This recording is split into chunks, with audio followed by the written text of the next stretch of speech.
Prepare o seu coração para ouvir a poderosa palavra de Deus. Deixe que ela frutifique em sua vida. O Ministério Graça e Vida tem como propósito a edificação e transformação de vidas através da ministração da palavra de Deus. Mas eu creio que nessa noite, se você veio buscando algo de Deus, eu creio que Ele vai falar com você. Ele falou comigo, Ele já ministrou o meu coração. E nessa série de mensagens que nós estamos fazendo aqui na igreja, é muito bom. Nós falamos sobre o primeiro passo, que é a impotência sobre as circunstâncias da vida, bem como também a impotência contra a nossa própria vida, nós mesmos. Nós tentarmos resolver a nossa vida com as nossas próprias mãos, nós metemos os pés pelas mãos e percebemos no final que a gente é impotente. Quando a gente tenta resolver as coisas à nossa maneira. Tudo bom, Rose? Boa noite. Boa noite, Cláudia. E o segundo passo, que é o que nós estamos agora, o pastor já ministrou 3 mensagens, fala sobre reconhecer a Deus. Quando você se vê impotente na vida, ante as circunstâncias que nos acometem todos os dias, sejam encontros, desencontros, sejam problemas, sejam aquilo que de fato na vida a gente passa, porque a gente vê o evangelho sendo pregado tão deturpado, e eu estive envolvido com grandes pregadores no Brasil, estive nos bastidores e sei qual que é o evangeliquez que é pregado no cima dos púlpitos por aí, né?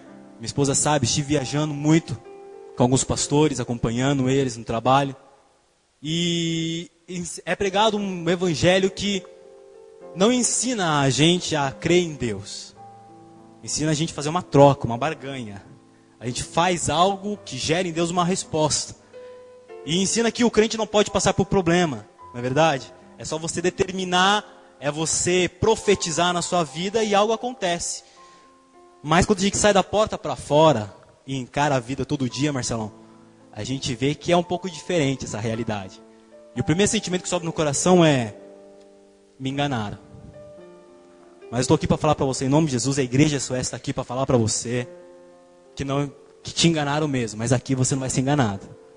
A vida tem problema, tem dificuldades, tem tribulações, mas se você crê no nome de Jesus, no sangue vertido na cruz do Calvário, você pode passar por tempestades, mas ter certeza que a bonança vem, queridos. Amém? E hoje a gente vai estar falando um pouco, dando continuidade no estudo, sobre reconhecer um poder maior que nós. Eu queria que você abrisse sua Bíblia no Evangelho de Marcos, capítulo de número 5.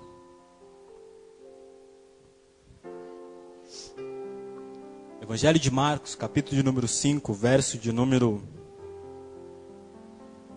a partir do verso 1.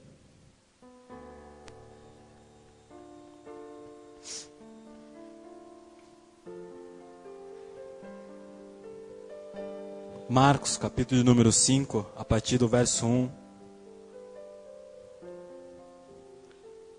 Diz assim: entre mentes, ou entretanto, essa mensagem começa logo após Jesus estar dormindo no barco, e vem uma tempestade, os discípulos o acordam, ele acalma a tempestade, cessa o vento, o mar se acalma, e ele chega do outro lado do mar da Galileia. Inicia assim: entre mentes, chegaram à outra margem do mar, à terra dos Gerazenos.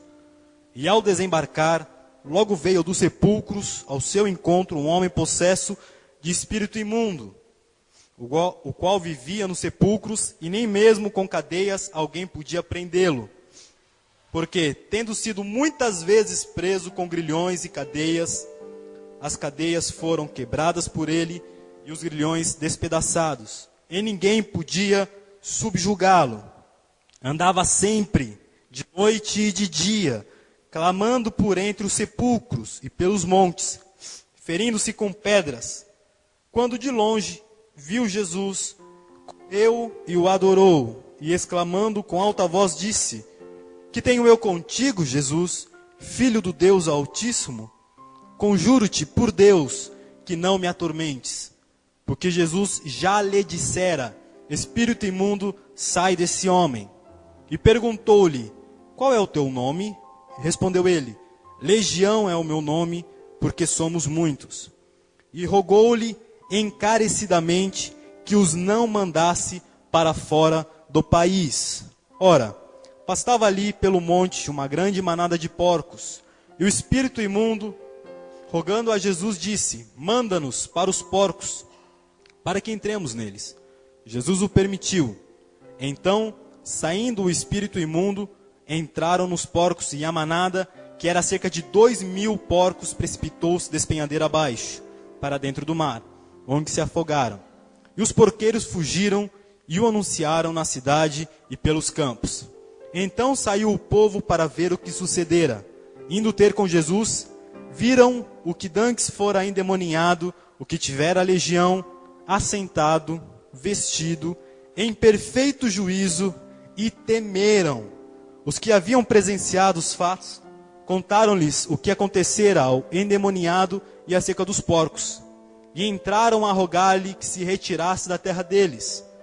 Ao entrar Jesus no barco, suplicava-lhe o que fora endemoniado que o deixasse estar com ele. Jesus, porém, não lhe o permitiu, mas ordenou-lhe: vai para a tua casa, para os teus, e anuncia-lhes tudo o que o Senhor te fez e como teve compaixão de ti.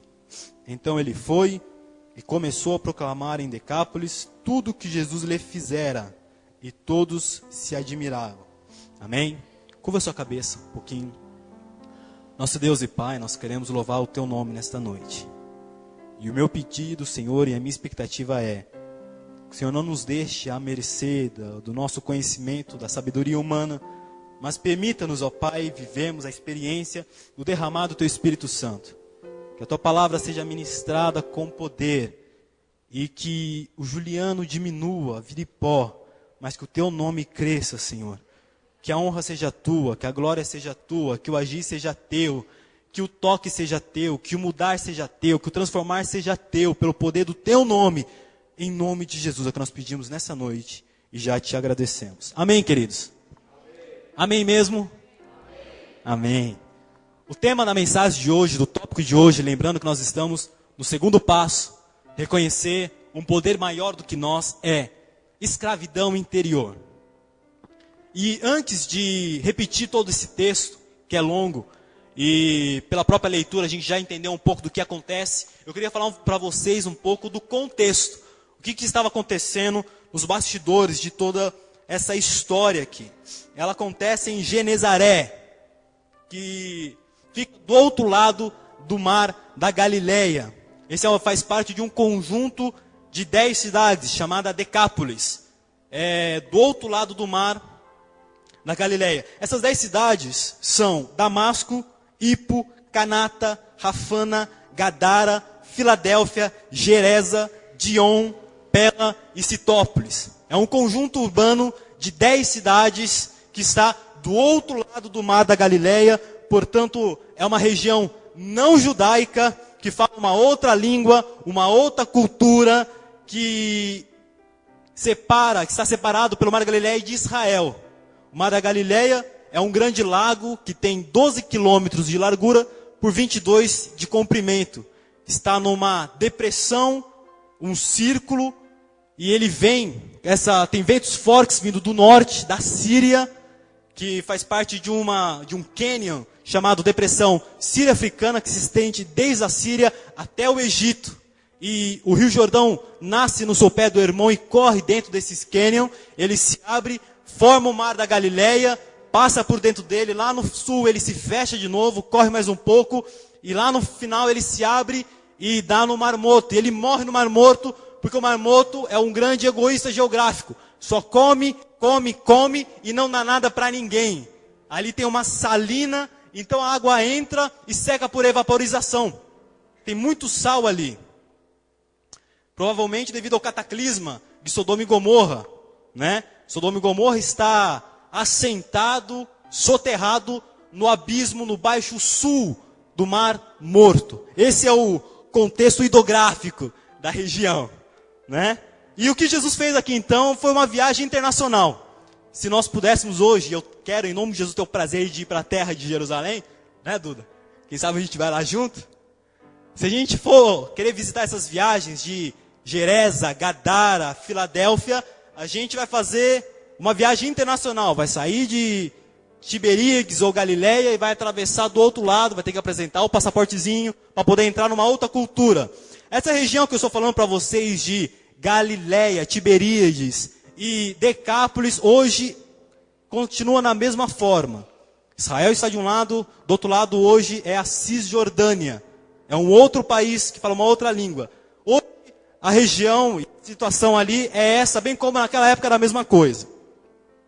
E o interessante é que Jesus, ao atravessar o mar, então, ele desce do barco e encontra com esse malucão, esse doido, que está possesso de uma legião de demônios, e ele sai dos sepulcros, e Jesus já tinha dito a ele, o que tem, sai deste homem, e os espíritos dizem, o que temos nós contigo, vieram-te atormentar-nos antes da hora. Aí tem uma conversa, um bate-papo, eles pedem para não sair do país, foi isso que nós lemos. E tem 2.000 porcos pastando próximo, eles pedem para Jesus que os mande aos porcos. E ele sai, os espíritos saem do homem, vão para os porcos, aí vira uma porcaria, uma porcalhada, porque eles caem, se precipitam de espinhadeira abaixo. E lá, como eu falei, é uma região muito montanhosa, então eles caem e se afogam no abismo. Aí os donos dos porcos que estavam ali, vendo tudo isso, se assombram e vão para a cidade visitar os campos e anunciam tudo o que aconteceu. E quando a cidade vem, encontra o maluco são, o doidão sentado aos pés de Jesus, em perfeito juízo, trocando um papo, tete a tete. E aí isso assombra todos eles. Aí eles pedem para Jesus que vá embora. Nós não queremos você aqui. O interessante é que a libertação deste homem desconstrói, desconjunta toda uma situação que já funcionava ali, uma arquitetura há muitos anos. E esse cara, o endemoniado de Genezaré, era apenas o vértice de todo esse contexto que está gravado na história. Qual é a história? Eu gostaria que vocês prestassem atenção um pouquinho antes de a gente entrar na mensagem. 300 anos antes, aproximadamente, de Jesus Cristo, surge Alexandre o Grande.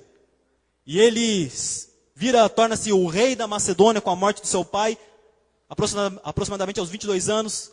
O seu pai chamava-se Imperador Filipe II. E ele, jovem ainda, com um império monstruoso, ainda passa 10 anos conquistando cidades e nações inteiras. Só que ele morreu muito novo, provavelmente sifilítico, aos 32 anos. Imagine um jovem aos 32 anos morrer, imagine que não viveu este homem, porque naquela época era um bacanal só entre os imperadores e entre os reis. E segundo a história, não sei o que estou falando, segundo a história diz que ele tinha um próprio caso com o eunuco que era seu servo, para você ver o tipo de vida que ele tinha, né? E depois que ele morre aos 32 anos, com um império glorioso, imenso, praticamente dominando todo o mundo antigo conhecido, todo o seu império é dividido entre os seus generais. Aí um general dele, de nome Antígono, fica com a região da Grécia e da Ásia Menor. Seleuco fica com a região da Babilônia e da Síria. Lisímaco fica com o Helesponto. Cassandro fica com a Macedônia. E Ptolomeu, filho de Lago, fica com o Egito. Só que, passado algum tempo, a Síria, que fica ao norte de Israel, que foi dado a Seleuco, e os egípcios, o Egito, que fica embaixo, que foi dado aos Ptolomeus, passado um tempo, começa a guerrear entre si. Eram gregos brigando com gregos, por hegemonia, por controle, por poder, por instituição, por querer dominar toda a região. E isso dura aproximadamente cerca de quase 250 anos. E o local da guerra, da batalha, dos encontros, era justamente esse meio, onde de um lado era Israel e do outro lado era Decápolis. Esse limbo no meio era a região onde eles acampavam seus exércitos e batalhavam. Então imagine um povo que passa quase 250 anos sob o poder dos outros. Uma hora vinha os Seleucidas ao norte e brigava com os Ptolomeus, dominava a região, impunha os seus valores, a sua moeda, a sua cultura. Aí depois os Ptolomeus ao sul se levantava, se armava, ia contra os Seleucidas ao norte, e naquela mesma região, dominava a região, aí impunha a sua cultura, a sua moeda, o seu controle. Passa essa fase de Seleucidas e Ptolomeu, e a história nos diz que Antíoco Epifânio, não sei se vocês já ouviram falar desse maluco, eram 3, Antíoco Epifânio, primeiro, segundo e terceiro, lá no livro de Daniel, até menciona essa passagem. Diz que ele adentrou no templo de Jerusalém, enquanto estava sob o domínio dos Seleucidas da Síria, e sacrificou um porco no altar do templo judaico, para profaná-lo, para fazer um sacrilégio, para dessacralizá-lo aos olhos dos judeus, para destituir o culto que ali era adorado. Vocês sabem que os porcos para os judeus era imundo. Então olha o que esse homem fez. Ele entra no próprio templo, pega um porco, abre o pescoço e derrama o sangue desse porco, que era um animal imundo, no altar de adoração dos judeus. Passado um tempo, os judeus tomam um fôlego, se levanta, e no meio dessa guerra toda vem a família Hashmoneia, com Judas Macabeus. Domina a região, expulsa os Ptolomeus ao sul, os Seleucidas ao norte, domina a área, toma o fôlego, mas não se preocupa em dominar só o seu país. Eles querem fazer também um controle do outro lado do mar, em Decápolis. Aí entra para o outro lado, invade todo o local, impõe a sua moeda, a sua cultura, e era uma dominação judaica, cultura hebraica. Então esse povo de Decápolis, para você ver, era um povo que não tinha mais controle e individualidade. Isso dura quase 90 anos de dominação judaica. Aí no ano 63 a.C., surge os Césares, Roma cresce, domina o mundo. Chega Pompeu, um dos generais, domina toda a região, derruba os Macabeus, impõe a sua legião, a sua cultura, a sua moeda. Isso, dominação romana agora. No ano 37 a.C., surge Herodes, o grande, tetrarca. E ele faz um conchavo com Roma, que usa Roma e Roma usa. É uma troca de favores. E ele constrói em Jerusalém um templo magnífico para agradar os judeus, porque ele é metade judeu, metade gentil. Mas também tenta romanificar Jerusalém e Israel toda. Constrói então o hipódromo, o Massada, a Cesareia Marítima, a Cesareia ao norte. Tenta colocar tudo aquilo que agrade os judeus, bem como construir tudo aquilo que agrade também os romanos. E para você ver que a dominação nessa área dura quase 330 anos. Nessa outra região de Decápolis. Então esse povo é um povo que já não tem mais individualidade. Uma hora é o seu Seleucida, outra hora é o seu Ptolomeu, agora é o seu César, agora depois vira Judas Macabeu, e agora volta para os romanos. Eles não sabem mais quem eles são. Para você ver o nível de possessão naquela área. E ao olharmos para esse quadro todo, e essa introdução que eu fiz, a gente vê a sutileza dessa história toda, quando a gente vai juntando os níveis de possessão presentes naquela região. E o primeiro nível, eu gostaria que vocês prestassem atenção. O primeiro nível de possessão é a possessão desse indivíduo. Porque ele está possesso de espíritos imundos. Como isso entrou nele, a gente não sabe. A Bíblia não fala. Atesta, todavia, que ele não era um maluco. Que não era um doido. Existia espíritos habitando o seu ser, a sua interioridade. E para ele se autodenominar legião, e uma legião romana poderia ter aproximadamente 6.000 homens, imagine que é um ser estilhaçado em 6.000 vontades, 6.000 desejos dentro dele. Nós não conseguimos conciliar um conflito de consciência. E já fica doido? Imagine 6.000 vozes falando dentro de você. Então essa é o primeiro nível de possessão. O segundo nível de possessão é a possessão coletiva. Porque é uma cumplicidade essencial, inconsciente, presente na cultura como um todo. Porque a coletividade, toda a região de Gadara, de Genezaré, eles estavam fazendo parte e estavam também submissos a esse nível de possessão. Para você ver que isso é verdade, que o nome Genezaré vem da raiz hebraica, que quer dizer ger, que significa os possuídos, o possesso, o invadido. E a história da região é uma história de possessão. Para você ver que o nível de possessão e a influência maligna atingiu não só um indivíduo, mas atingiu uma coletividade inteira, que se manifestava até no nome que se dava à cidade. Ger, Gereza, o lugar dos invadidos, do possuído. E quando os romanos invadiram aquela região, a primeira coisa que eles colocaram ali na região de Decápolis foi uma legião romana, que esteve presente ali aproximadamente quase 100 anos, denominado Legião Romana de Decápolis, que tinha as suas trocas de generalato, mas a ordem política e o controle político estava debaixo dos romanos.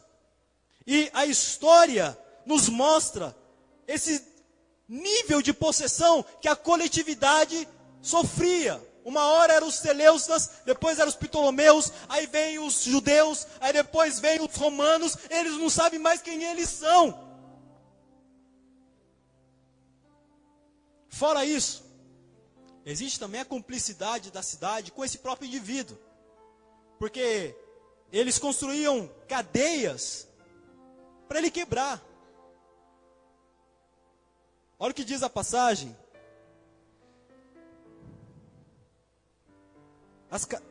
Porque tendo sido muitas vezes preso em grilhões e cadeias, as cadeias foram quebradas e os grilhões despedaçados.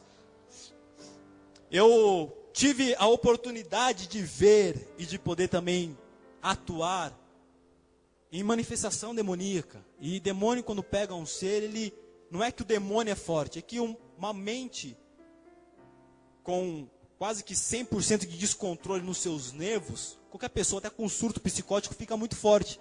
Mas se encontrar um malucão mais maluco do que ele, segura ele, não é verdade? Então, não é possível que nessa cidade eles construíam cadeias que não amarrasse aquele homem. Eles construíam cadeias para aquelas cadeias justamente serem quebradas, serem despedaçadas. Porque o nível de controle do demônio e de atuação do demônio no corpo humano é o limite da física. Um possesso ficar na frente de um caminhão e falar: o caminhão não vai me atropelar, fica para ver. O caminhão passa por cima. E possesso vai ser atropelado. Vai ver o diabo sendo atropelado. Porque a física não adultera, a possessão não adultera o poder da física. Então, se eu estou possesso e me prendem em cadeias, mas me prendem com cadeias que são para prender, eu quebro o meu braço, mas eu não quebro a cadeia. Entro num quarto, como um quarto de surto psicótico, de hospitais, de hospício. Se você nunca tiver a oportunidade de entrar dentro, é um quarto fechado, todo almofadado. A porta é uma porta de ferro, por dentro é almofada, para eles não poderem se machucar, porque eles dão cabeçada, dão murro, dão tudo. E eles se machucam mesmo assim por lá de dentro, mas não conseguem sair, para você ver que o malucão é controlado. Quando se quer controlar um maluco, se controla. Mas nesse caso, havia uma cumplicidade da cidade com esse indivíduo, que era o vértice, era a representação de toda a coletividade, num único indivíduo, numa cultura de oprimidos e presos, nada melhor que um malucão quebrando todas as cadeias. Num lugar onde não se tem o poder da fala, de falar, e são controlados, e até aquilo que você fala, você é penalizado por aquilo, nada melhor que um maluco para poder gritar por todos que a presença política na região das legiões ali eram forças do mal, ao ponto de ele se autodenominar legião. Qual é o teu nome? Legião. E eu sou o mal, sou habitado por mal, a legião é o mal, e a presença dos romanos aqui, que é uma legião, é justamente uma presença do mal, é uma denúncia política também. Para você ver como que essa cultura está chafurdada de possessão demoníaca que vai desde o indivíduo até a coletividade. Porque toda sociedade precisa do seu maluco para sobreviver. Quem que vai falar pela gente? Quem que vai gritar pela gente? Quem que vai ter a coragem de falar aquilo que todo mundo não tem? Morreu Raul Seixas, o que é que a gente faz? Quem que vai gritar agora, maluco, beleza? Quem que a gente vai denominar como aquele que fala e grita contra tudo que controla a sociedade? Isso vai desde da sociedade como um todo até um nível um pouco mais menor na família. Toda família tem o seu doidinho, já percebeu? Não é verdade?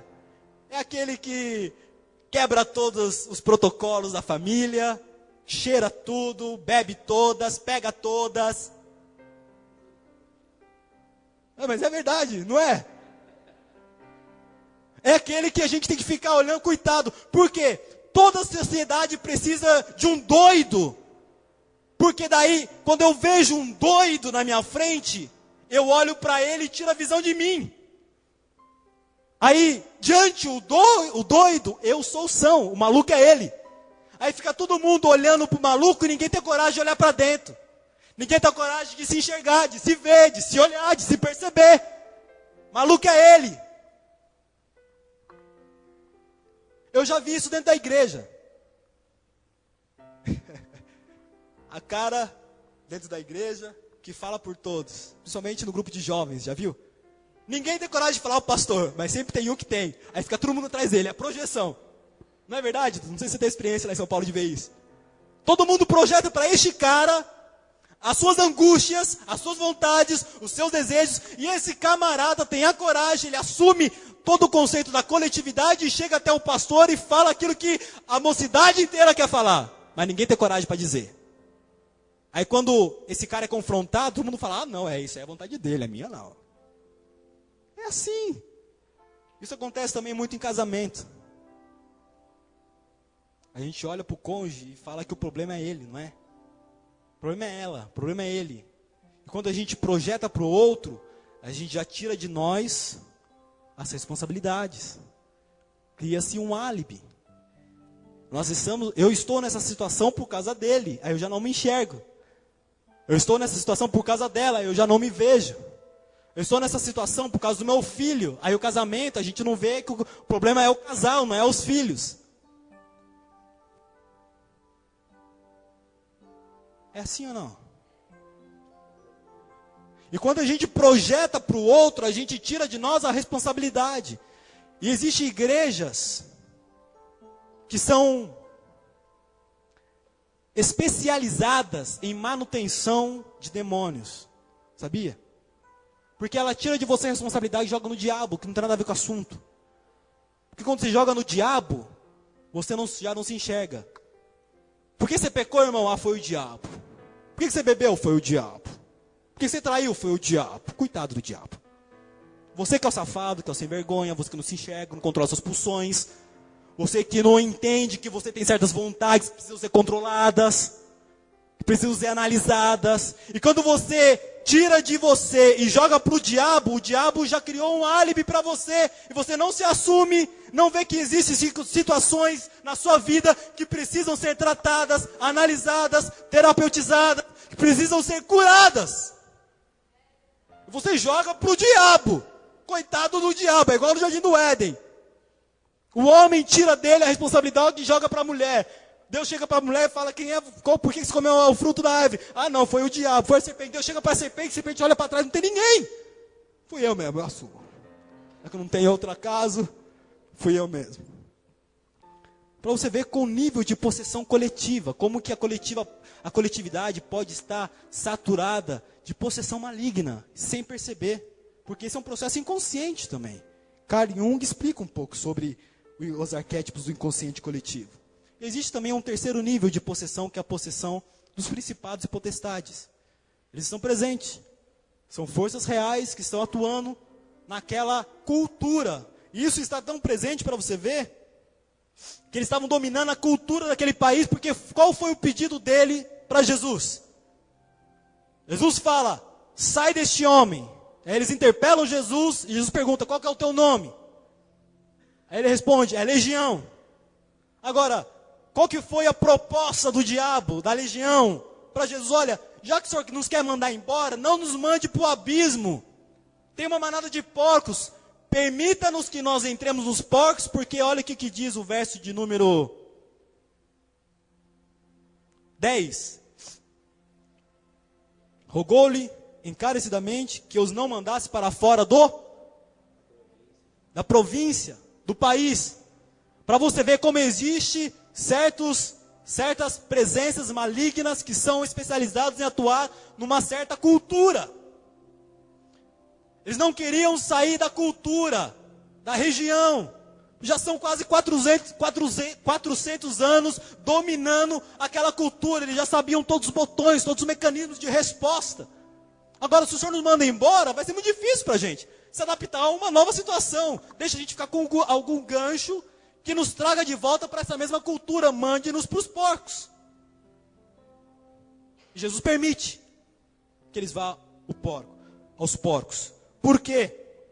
Isso está presente desde o Gênesis, que Deus falou para a serpente, que tu se alimentarás do pó da terra. Muitas vezes a gente não entende o que significa o alimento do diabo como pó da terra. Você vai se alimentar de toda a produção humana. Com o alimento do diabo, isso aí, ele não pode tocar na sua vida, no seu corpo, se não houver uma resposta de você. Ele atua em situações, mas ele não te invade. Quando você responde ao processo, às circunstâncias da sua vida, é aí que ele se alimenta. E ele pega isso, ele come isso, regurgita para você essa produção um pouco mais potencializada. Você pega isso, processa já na sua alma doentia e responde de novo de uma outra forma. E isso ele pega, potencializa mais uma vez, te devolve. E você vai ver que as suas respostas para a vida vão ser sempre potencializadas pelo mal. Porque é do pó da terra, da produção humana, que o diabo se alimenta. Da cultura humana. Das respostas que os humanos dão à vida, às circunstâncias que eles acometem. Agora, depois de a gente analisar tudo isso, e antes de entrar na mensagem, queria fazer algumas observações com vocês. A gente não veio aqui para ouvir só história, não é verdade? Eu acho interessante, eu gostaria de fazer uma observação antes de entrar. Essa história tem várias variáveis. E a pergunta que fica para nós, antes de fazermos a aplicação, é por que Jesus não permitiu que este homem entrasse com ele no barco? Porque se existia uma pessoa carente, era esse homem, não é verdade? Imagine passar 30 anos, quase 40 anos de idade, não sei quantos anos ele tinha, sem conhecer a si mesmo, sem ter o controle da sua vida. Depois de 30 anos, acorda, está na frente de Jesus, a multidão expulsa de Jesus, ele deixa eu ir contigo. Ele fala, não, você não vai comigo. Este homem era muito mais carente do que Filipe, que Natanael, que Bartolomeu, do que João, do que Pedro, do que Tiago. Não é verdade? Por que Jesus chama estes para seguir, e este que tem todas as razões para seguir Jesus fala, não, você não vai vir comigo, você não vai seguir comigo historicamente, você vai voltar para sua casa, para os seus. A pergunta é, por quê? Que Jesus não permitiu que este homem entrasse com ele no barco. Eu gostaria de elucubrar um pouco com vocês sobre essa observação. E uma das razões que eu coloquei, que os possíveis, como falei, a gente vamos trabalhar numa linha. Uma da possível razão de Jesus não permitir que esse homem seguisse com ele historicamente, é uma razão de natureza espiritual. Olha o que diz o verso 19. Jesus, porém, não lhe permitiu, mas ordenou-lhe, vai para a tua casa, para os teus, e anuncia-lhes tudo o que Jesus te fez e como teve misericórdia de ti. Sabe o que eu acho interessante? É que Jesus acredita muito mais em Deus em alguém do que em alguém em Deus. Não é verdade? A gente valoriza muito mais quando as pessoas falam, não, eu estou em Deus, do que a gente duvida quando a pessoa fala, não, Deus mora no meu coração, na minha vida. E Jesus tem uma atitude que eu não conheço pastor nenhum para ter. Que qualquer outro homem dentro da religião, depois de uma libertação dessa, o que ia falar para esse homem? Não, vamos internar. Passar 6 meses lá na clínica SOS Jesus. Vamos internar ele lá no hospital psiquiátrico. Deixar ele lá um tempo lá para se recuperar. Para ver se está tudo bem mesmo, não tem nenhuma variação de humor.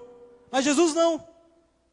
Jesus é totalmente antitético com relação àquilo que para nós seria o mais óbvio. Depois de quase 40 anos de possessão, houve a libertação, nada melhor do que trazer para dentro de um lugar, de uma redoma, colocar o irmãozinho mais chato da comunidade para discipulá-lo, que fica no pé todo dia, toda hora, das 8 da manhã às 9 da noite. Mas Jesus não. Jesus não pensa com essas categorias. Ele fala, olha, o melhor para você não é vir e seguir comigo historicamente na terra. O melhor para você é voltar para a tua casa. O melhor para você é ir para os teus. Eu acho que se ele seguisse com Jesus historicamente, é aí que ele se desviava. Porque ele ia encontrar um Pedro doido. Ele fala, peraí, o doido era eu, quem que é esse camarada? Ele ia encontrar uma briga de Tiago e João para ver quem é que se assenta ao lado de Deus no céu. Aí, meu filho, a gente nem subiu. Aí que ele desviava mesmo. Depois ele ia ver, depois de 2 anos e meio mais ou menos, ia ter uma traição. A cruz ia vir. Judas, que era o tesoureiro, trai e vende Jesus. O outro, Pedrão, nega Jesus descaradamente, 3 vezes ainda. Ele fala, pô, depois de tudo que eu passei, fui liberto com esse cara. Esse camarada está 3 anos com ele, está fazendo isso com esse cara? Eu não vou seguir com eles não. Se ele fosse com Jesus, aí que ele desviava. Mas depois dessa libertação, esse homem que era habitado por legião, agora ele é habitado por um amor muito maior de qualquer presença. E Jesus manda ele para casa, porque Jesus crê que este homem estava possuído, invadido da graça de Deus, da misericórdia de Deus, do favor de Deus, do amor de Deus, da presença de Deus, cheio do Espírito de Deus. E nada melhor do que quando está cheio do Espírito de Deus, de voltar para casa, para os nossos, para os teus. E uma segunda razão é de natureza psicossocial. Esse indivíduo, ele foi totemizado pela coletividade, conforme Sigmund Freud explica. O totem era aquele que era o vértice de toda a cultura antiga, de toda a tribo antiga. Eles projetavam no totem, seja um indivíduo, seja um pajé, um xamã, seja um cacique, seja um animal, seja uma planta. Era a projeção de toda a coletividade, de toda uma cultura sobre esse indivíduo, de forma que esse indivíduo é o que falava, e o que respondia, e o que era responsável pela vida espiritual de toda a comunidade. E esse indivíduo, conforme nós vemos na história, foi totemizado por essa cultura. Era a projeção de toda uma coletividade, de toda uma cidade inteira. E Jesus pega agora o totem e manda o totem para destotemizar a coletividade. Aquele que era a produção de toda uma cultura, em sendo liberto, vai fazer a libertação de toda essa cultura. O totem foi liberto e agora ele é enviado para destotemizar toda uma coletividade. Isso que eu acho muito interessante. O gadareno tinha que levar a mensagem de libertação para Gadara. É por isso que é uma razão psicossocial. A terceira razão é de natureza psicofamiliar. O que foi que Jesus disse? Volta para os teus. Volta para a tua casa. Volta para a tua família. O que aconteceu com esse indivíduo pode ter sido também uma fragmentação que teve a ver com uma desconstrução das referências parentais dele. De modo que ele poderia ser vazio de sentimentos fraternos. Porque na vida acontece isso com a gente. Eu estou há um tempinho já com os irmãos caminhando lá na Fundação Casa. E, para não dizer 100%, mas 90% daqueles meninos que estão lá internados tem problemas na sua casa. 50% não tem pai, não tem mãe. 30% os pais estão presos. Os outros 10, 20% que sobra tem uma figura parental distorcida dentro do lar. É o pai que bebe, que agride a mãe. É a mãe que bebe e fuma crack e abandona os filhos. E isso, para uma criança que cresce nessa cultura familiar, vai desconstruindo esse ser. Ele vai ficando vazio de sentimentos. Ele não consegue perceber o que é o amor de pai, o que é o amor de mãe, que passa segurança, que fundamenta o caráter, que te dá base para viver em sociedade, como indivíduo. E este homem provavelmente foi o que aconteceu com ele. E Jesus manda ele para casa. Você vai ter que agora reconstruir algo que de repente nunca existiu. Vai para casa. Vai ser o marido que você nunca foi. Vai ser o pai que você nunca foi. Vai ser o filho que você nunca foi. Vai ser o irmão que você nunca foi. Vai ter a oportunidade de ser o amigo que você nunca teve a oportunidade de ter. Porque os amigos que te habitavam te levavam à destruição, que era a legião. E uma das coisas mais essenciais para gerar saúde humana é relacionamento interpessoal. E é aí que entra a igreja. A gente olhar o irmão, olho no olho, troca de carinhos, de afeto, de preocupação. Um homem que perde a si mesmo só pode voltar a si com os seus. Um homem que se perde em si mesmo, que se descontrola, só volta a si mesmo e para a vida com os seus. E uma quarta razão é de natureza psico-individual. Porque um homem sem self, sem ego, sem uma percepção de si mesmo, sem uma autoconsciência sadia, tem que ser portador da graça de Deus. É o que Jesus diz: vai e anuncia a eles como Deus teve misericórdia de ti. Misericórdia, é isso. Misericórdia, córdia vem do coração. Córdia, misere, vem de miséria. Vai e conta para os outros como Deus teve misericórdia de ti. Tu que foi alvo de uma misericórdia divina, do amor de Deus que se condoeu com a miséria do homem, vai agora e fala dessa misericórdia que te habita para os outros. E ele vai e ele prega a todos a respeito daquilo que aconteceu na vida dele, da libertação que aconteceu com ele. Imagina um homem, 30 anos, sendo possuído por vontades, por desejos, sendo controlado, não tendo controle das suas ações, dos seus passos, da sua vida. Como que ele volta para si mesmo, se não for debaixo da graça de Deus?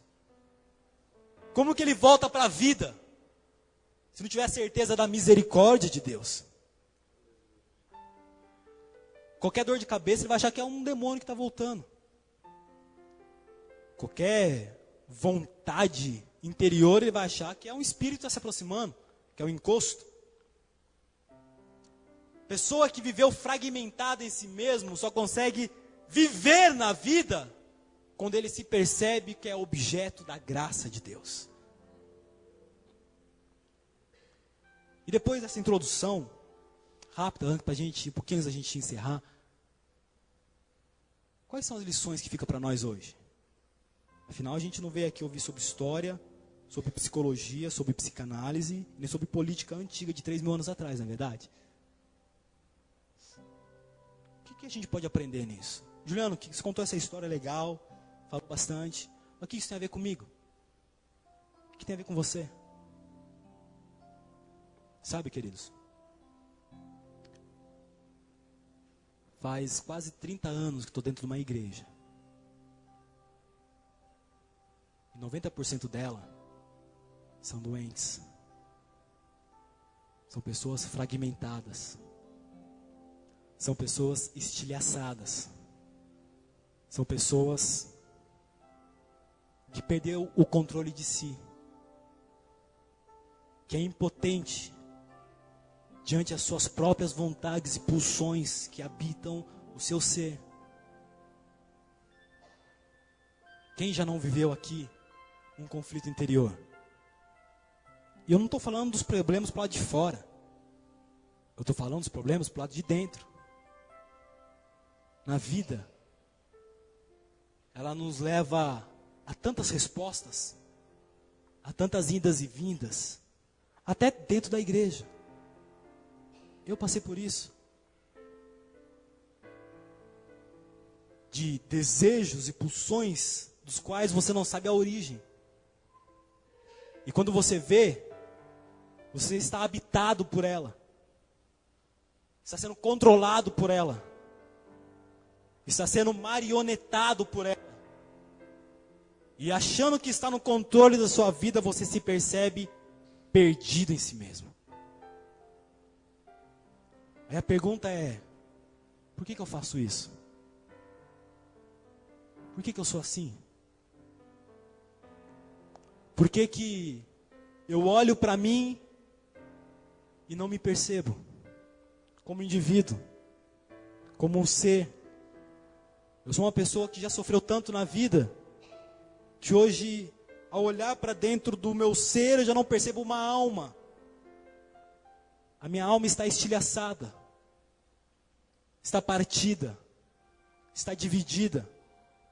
Embora estou dentro da igreja, mas existem pulsões e vontades dentro de mim, dos quais eu tenho medo. Embora eu me percebo alguém legal na vida, estou bem, tranquilo, mas ao ficar sozinho dentro de um quarto, eu olho para mim e já não me percebo. Não tenho uma identidade, não tenho um nome, não tenho um ser. O que existe aí são legiões que habitam a sua alma, de vontades, de raivas, de iras, de desejos, que não tem nada a ver com aquilo que você conhece de você mesmo.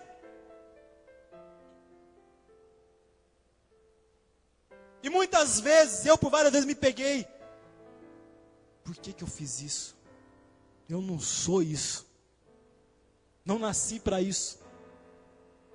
Não existo para isso. Mas por que eu fiz isso?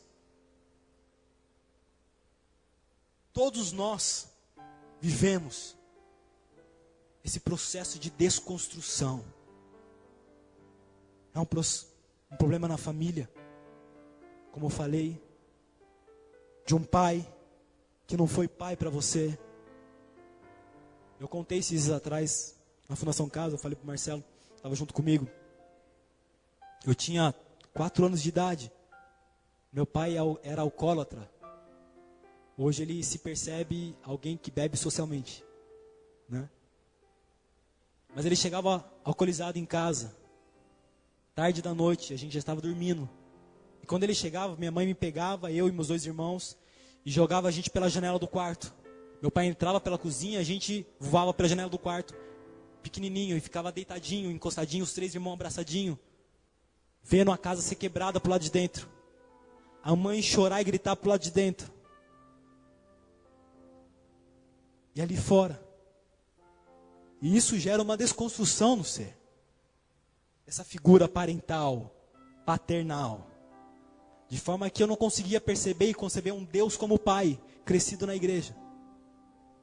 Eu adorava a Deus, tocava na orquestra, cantava na juventude, ministrava aos jovens, mas nunca tinha coragem de olhar a Deus e me relacionar a Deus como pai.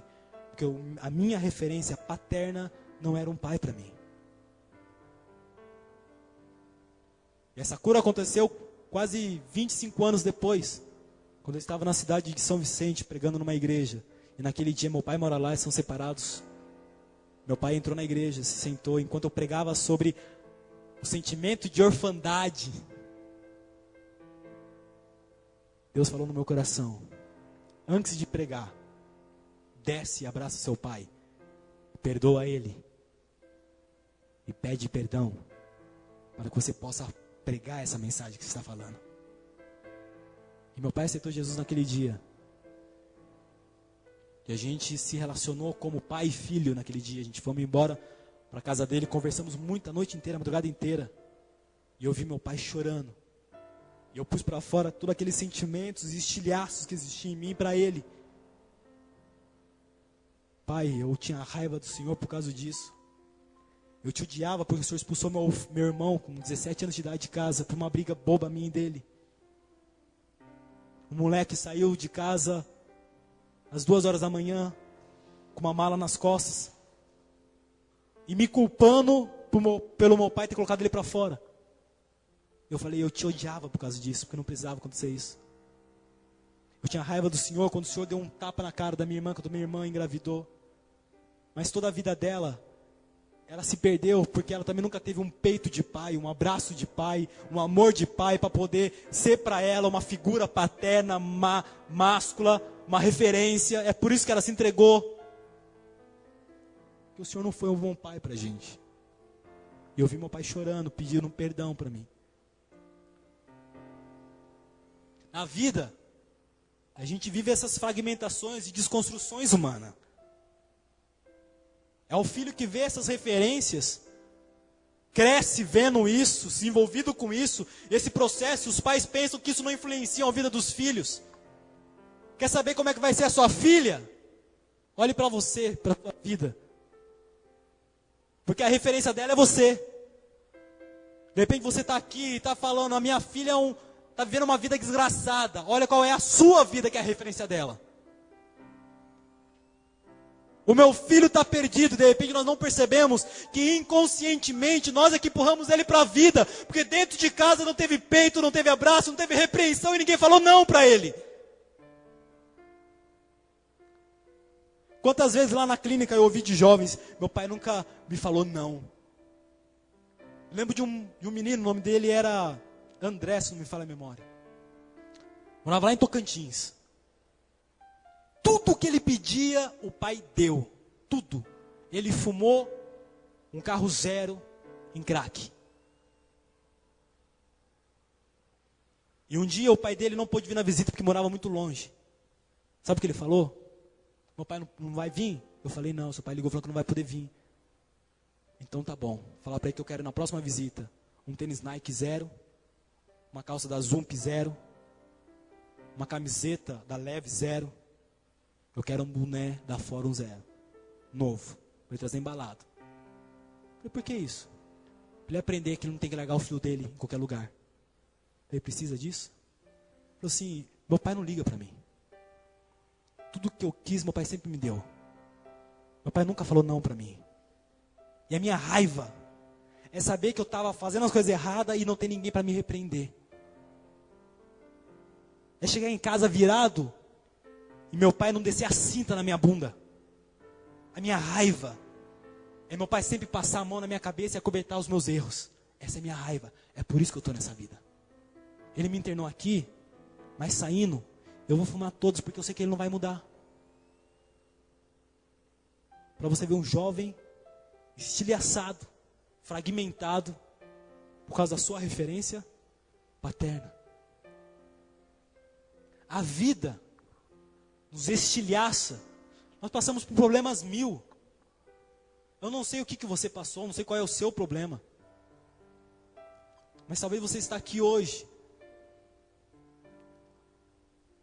Mas você já não se percebe. Você olha para você e a pergunta é: o que vai ser de mim amanhã? Eu estou indo na igreja, eu estou cantando, eu estou louvando, mas eu não sei por que isso acontece comigo. Por que eu sou habitado por essa vontade? Por esse desejo, essa pulsão que gera esse sentimento de raiva e de ódio. O que acontece? A gente vive na vida como se fosse um camaleão, não é verdade? a gente tenta mascarar quem nós somos. A gente está com os amigos, a gente tenta passar uma cara, uma forma, e tenta passar a imagem de um cara legal, de uma mulher legal, de um jovem legal. Aí tá dentro de casa, para os pais a gente é uma outra pessoa. Já é um outro ser habitando ali. É uma outra personificação. A gente está dentro de casa, para a esposa a gente é um. Mas dentro a gente sabe que a gente não é aquilo que a gente está mostrando. A gente passa para o marido uma imagem. Mas Deus sabe que você é uma mulher fragmentada, partida, estilhaçada. A gente chega na igreja, troca ideia com o pastor, dá risada para todo mundo. Tenta passar uma máscara, uma persona, uma imagem de que está tudo bem, tudo certo, a pessoa centrada em si. Mas ao olhar para dentro, você já não se conhece, não sabe quem é você. Você se dividiu tanto, já se estilhaçou tanto, já se entregou tanto, já se partiu tanto, que você não sabe qual é o teu nome. Qual é o teu nome? É Legião. Meu nome é Legião. Eu sou habitado por vontades, por desejos que não são os meus, por atitudes que não são as que eu quero. Eu tenho, as minhas ações são pautadas nos meus traumas, nas minhas dores, mas não é isso que eu sou. Meu nome é Legião. Eu sou um ser estilhaçado, partido, dividido, dicotomizado, de vontades que me levam para a vida e eu não tenho mais controle. Eu sou assim. Eu me vivi perdido e vivo uma insanidade. Já não se percebe mais como indivíduo. Eu vivo uma vida insana. Aí você fala, Juliano, mas eu estou na igreja, comigo está tudo bem. Eu não sofro disso. Sofre sim, querido. Há um mês atrás, mais ou menos, já estou encerrando, veio uma notícia para mim de uma atitude que eu tive. E eu dou nome a ela, é minha, não é do diabo, é minha. Fui eu que fiz. Não existe álibi, fui eu. Uma insanidade, loucura.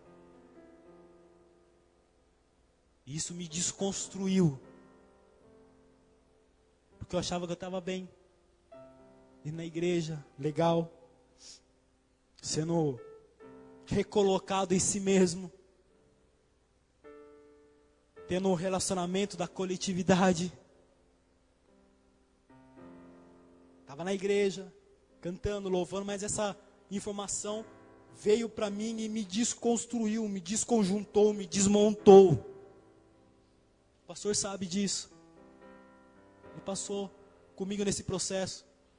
E quantas vezes eu tentei manter a posição para minha esposa não saber o que estava acontecendo. Chorava de madrugada, de dia.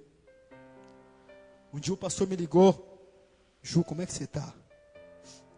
Falei, pastor, eu estou neurótico. Foi, pastor? Está gerando pânico. Mas do que, cara?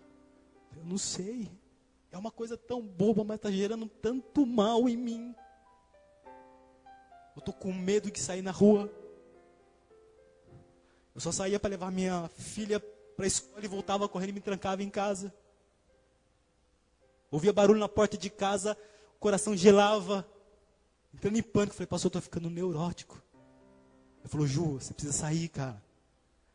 Vai na igreja para a gente conversar, você precisa sair. Você não fala da graça? Abraça ela então, agora é a hora de você viver, você fala. Mas eu sei O que é ter vozes dentro de você te acusando e te gerando medo e te levando para um monte de vertentes de vida que podem te desmontar.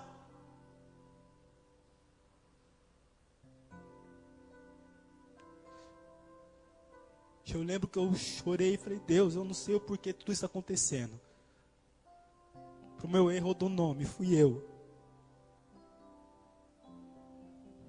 Mas eu sei que a tua graça é maior do que eu. Eu sei que eu sou impotente. Tem muita coisa em mim que precisa ser curada. Mas se é para minha edificação, obrigado, Senhor. Eu não vou blasfemar. Eu não vou te acusar. Eu não vou perguntar o porquê. Só me faz um favor. Acalma o meu coração, porque está doendo demais. Me abraça, eu quero te sentir, porque eu não estou aguentando sozinho. Eu sou impotente nessa situação. E quando me vi impotente, fragmentado, partido, e reconheci alguém maior do que eu falei, é só Ele que pode me ajudar. Eu falo dele, mas eu sei, eu o conheço. É como Jó. Eu sei que o meu Redentor vive. E ainda que eu esteja partido, dividido, dicotomizado, me sentindo sem controle, Ele é que vai devolver a minha sanidade e vai me devolver para a vida. E eu estou aqui em nome de Jesus para falar para você que hoje é o dia do encontro com aquele que é maior do que você. Hoje é o dia de você se perceber como indivíduo, uno, integral, sem estilhaço, e não remendado, mas uma pessoa nova, ser devolvido para si mesmo. Foi isso que Jesus fez com este homem. Ele pega aquele que está partido em múltiplas vontades, desejos, estilhaços, coloca ele tudo, expulsa os demônios, mas devolve esse homem único, individual, individualizado, unificado em Deus. E é por isso que ele pode dizer, vai e fala da misericórdia de Deus que hoje te habita, porque já não existe mais legião, já não existe mais vontades, já não existe mais presenças malignas que te impulsionam e que te fragmentam e que desconstroem você. Hoje você é habitado pela graça, pela misericórdia, e é ela que torna você um ser integral para a glória de Deus.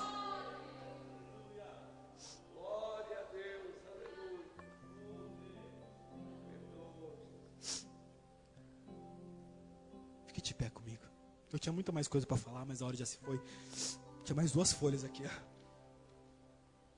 Mas eu acho que Deus já falou aquilo que nós precisávamos ouvir.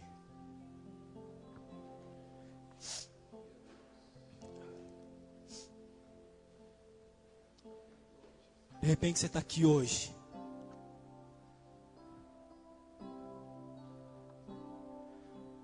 E está vivendo com esse sentimento. Quem eu sou? Quem sou eu? Eu sou fragmento. Eu sou uma pessoa partida, que não tem mais individualidade. Quem sou eu? Quem você foi até hoje? Por quem você se permitiu ser levado?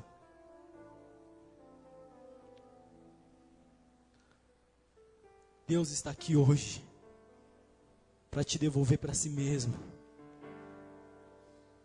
De repente até hoje você foi controlado por vontades demoníacas, por vontades carnais, por pulsões que são reais dentro de você, que você os conhece, que te levou para tantos caminhos, que só fez de você ser usado, ser fragmentado, não ter controle de si, perdeu-se no seu próprio labirinto, do seu coração, da sua alma, Você é um ser perdido em si mesmo. Mas hoje, no encontro com Jesus, você vai ser encontrado por Ele. E mais do que isso,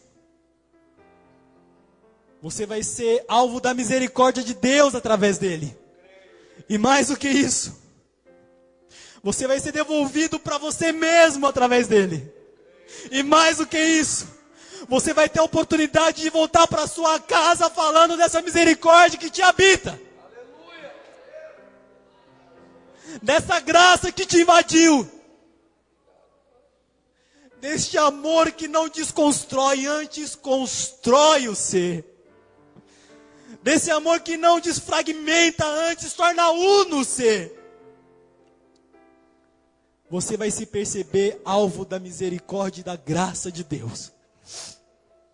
E eu estou aqui em nome de Jesus para falar para você que este encontro é real. Se você reconhecer essa escravidão interior, essa vida de grilhões interior, de cadeias, está preso em si mesmo. Tentou quebrar e estilhaçar para o lado de fora, mas aí dentro você é um escravo. Para o lado de fora você passa uma pessoa liberta e que vai e caminha por onde você quer, mas aí dentro você é escravo dos seus desejos, das suas vontades. E por mais que você tente dizer que não é essa a verdade, dentro do seu ser, no mais profundo da sua alma, você sabe que você é um escravo. Eu estou aqui em nome de Jesus, para falar para você que a porta está aberta. Os grilhões foram quebrados por aquele que é maior. E o valente que te habitava, foi amarrado por aquele que é mais valente. E aquele que é mais valente expulsou esse que te habitava, e hoje habita o ser da tua alma, e te preenche, te torna una, te torna uno, integral, sem fragmentos. E você vai poder voltar para a vida sem neurose, sem medo,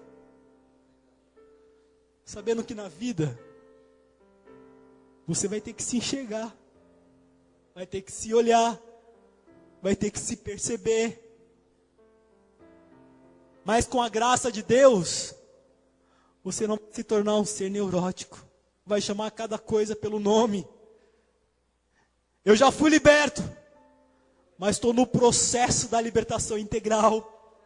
Eu já fui desabitado pelas legiões de vontades e desejos, mas hoje estou fazendo a manutenção em Cristo Jesus para que elas não voltem e não me dominem mais. E isso só é possível por aquele que é habitado pela graça de Deus. Aquele que é alvo da misericórdia de Deus. E mais do que isso, volta para casa hoje, falando dessa graça que te habita. Que você foi alvo de uma misericórdia maior. Foi o que este gadareno fez. Ele voltou e anunciou por toda a Decápolis. O evangelista gadareno se tornou um missionário, pregando nas 10 cidades. E aquele povo que expulsou Jesus, 2 capítulos para frente, 1 capítulo e meio para frente, se você virar a folha, você vai ver que Jesus atravessa o mar de novo, faz essa viagem internacional de 12 quilômetros. Ele é recebido pelo povo das 10 cidades, com os seus doentes, com os seus leprosos, porque o gadareno tinha falado da misericórdia que Jesus tinha tido da vida dele. Se você abrir a tua boca e falar dessa graça que te habita, você pode ter certeza, muitas outras pessoas vão ser alvo da graça, da misericórdia de Deus, através da sua vida. Amém, queridos? Deus abençoe vocês. Vamos orar com o pastor.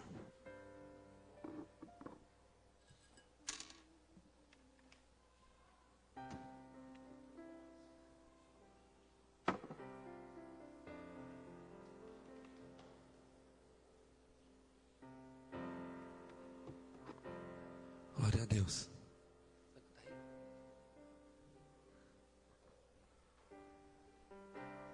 Traz o microfone da Idri. Feche por um instante os seus olhos.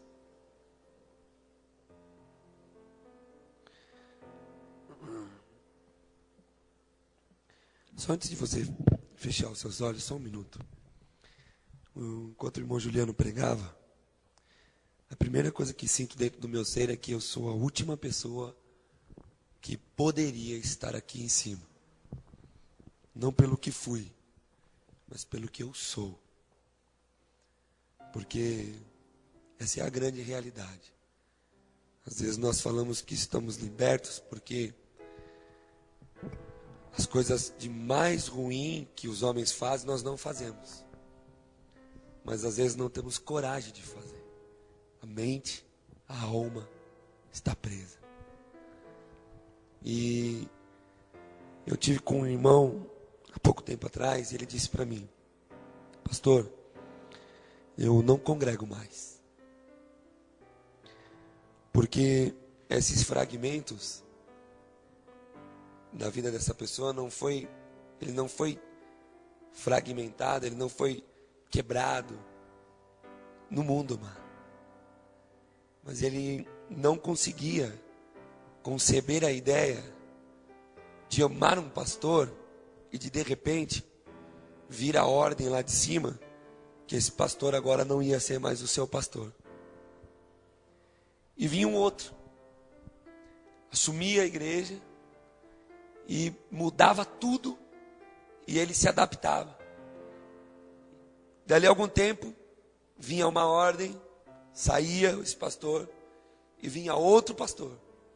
E ele se adaptava de novo, e de novo, e de novo, e de novo, e de novo, e de novo, e de novo, e de novo, até o dia que ele disse: chega, eu não sei mais quem eu sou. Porque o meu primeiro pastor disse que que calça jeans eu não podia usar. O outro pastor disse que agora eu já podia. E aí o terceiro disse que as mulheres não podiam cortar o cabelo. Mas o quarto disse que podia. O quinto pastor disse que não. E eu já não sei mais o que é cristianismo. Então eu não entro mais em igreja nenhuma. E enquanto o Juliano pregava, eu me lembrei deste meu amigo. Quantas pessoas fragmentadas dentro da própria igreja, que já não se reconhecem mais, porque não foi dado o direito dele se reconhecer.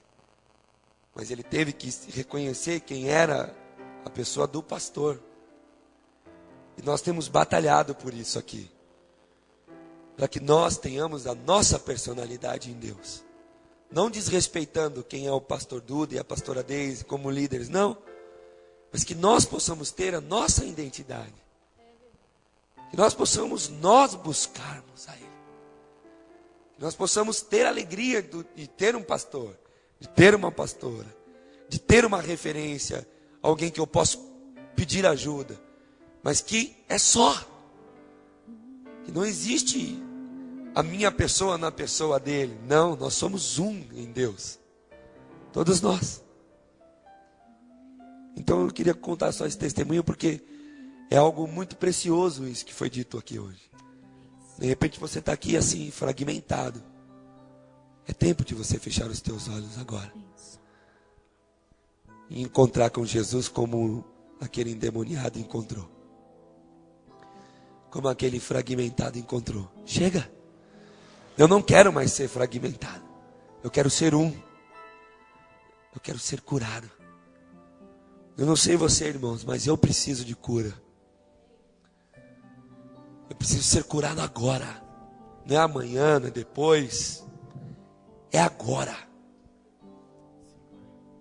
É nesse minuto. Eu preciso ser lavado agora, eu, Duda. Eu preciso ser liberto agora, irmãos. Se Deus tiver misericórdia de mim, Ele vai fazer isso comigo agora. Vamos lá. Aleluia, Jesus. Tudo verdade, Senhor. Tudo que foi dito é verdade, Pai. A Tua palavra é verídica. Nós estamos aqui fragmentados. Eu vou falar por mim. Eu estou aqui assim. Eu estou aqui assim, Senhor, fragmentado pela vida. Mas o Senhor pode fazer uma grande obra, Pai. Me ajuda.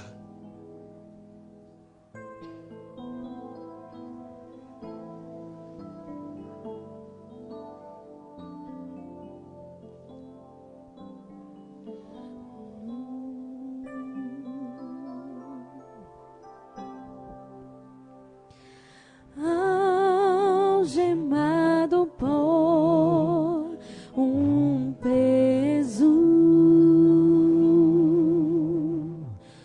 oh, quão triste eu andei, até sentir a mão de Cristo.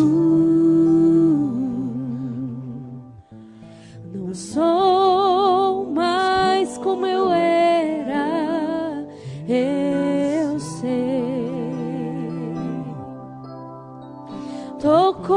Tocou-me, Jesus tocou-me. De paz Ele encheu meu coração. Deixa o Senhor te restaurar. Quando o Senhor Aleluia. Jesus me tocou, Me perdoa, Jesus. livrou-me Me perdoa, Pai. da escuridão.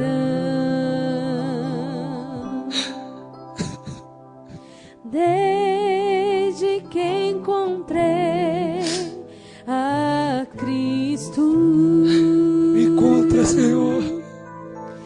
e senti seu terno. Me ajuda, Jesus.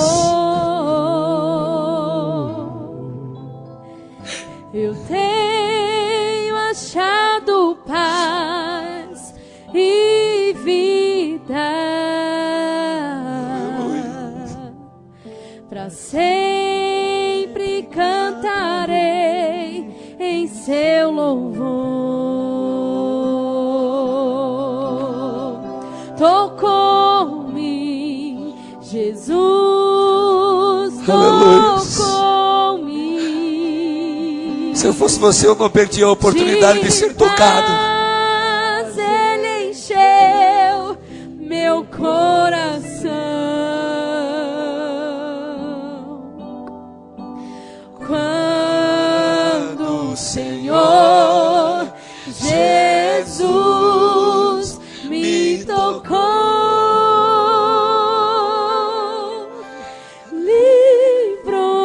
livrou-me da escuridão. Tocou-me. Tocou-me, Jesus tocou-me. Espírito Santo, o Senhor é o único que pode nos tocar. De paz Ele Estamos encheu buscando manipulação. meu coração. Muda a gente, muda as nossas vidas. Liberta-nos de nossas sombras interiores. Jesus Liberta-nos. me tocou,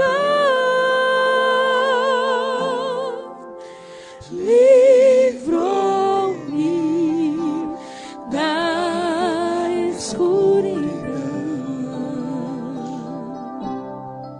Aleluias. Queridos, que vontade de ficar aqui. Que vontade, Jesus. Quando que o Senhor vai nos tirar dessa vida, Pai? Quando que o Senhor vai nos levar, Papai? Prepara-nos para o encontro, Jesus. Os nossos pecados nos assombram, Deus.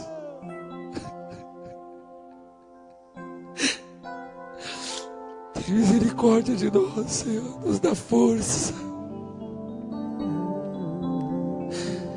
Nos dá força para lutar, Pai.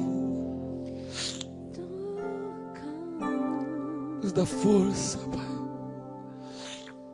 Você que trouxe seu dízimo e sua oferta, fica à vontade de sair do seu lugar e adorar a Deus com seus dízimos.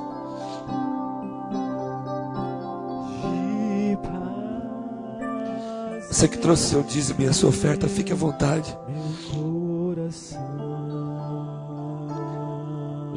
Quando o Senhor Jesus me tocou, livrou-me da escuridão. Vamos todos juntos cantar Tocou-me? Abre a tua boca e cante. Tocou-me, Jesus, tocou-me. Canta de paz. De paz Ele encheu meu coração. Quando o Senhor Jesus me tocou,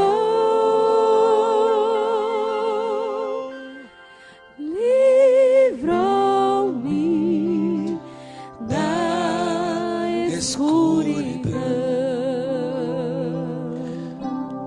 Quando o Senhor Jesus te tocar, quando de verdade Ele te tocar, não por manipulação de homens, mas quando Ele vier te tocar, você vai saber, porque a escuridão já não mais viverá em você.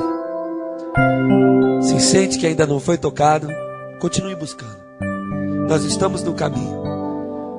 Vão ser 84 mensagens em busca do toque do Senhor. E nós vamos continuar sentindo essa presença. Muitos outros irmãos irão pregar. Diácono Isaías, presbítero Marcelo, diaconisa Miriam, pastora Deise e muitos outros irmãos serão usados aqui para falar a respeito deste caminho. Não perca, irmão. Venha buscar o toque. Venha iniciar a sua fé. Amém? Erga as tuas mãos. Que o grande e maravilhoso amor de Deus Pai, a graça que pega o endemoniado gadareno, limpa, restitui a sua sanidade e o devolve à sua região, à sua família e a você e a Ele mesmo. As duas consolações do Espírito de Deus, que o consolou pelo resto da vida dele e nos consola hoje, esteja sobre as nossas vidas hoje e eternamente. E a igreja que crê e foi hoje unida, unificada em si mesmo, em Deus, pode dizer amém. Diga amém. Que Deus te abençoe em nome de Jesus.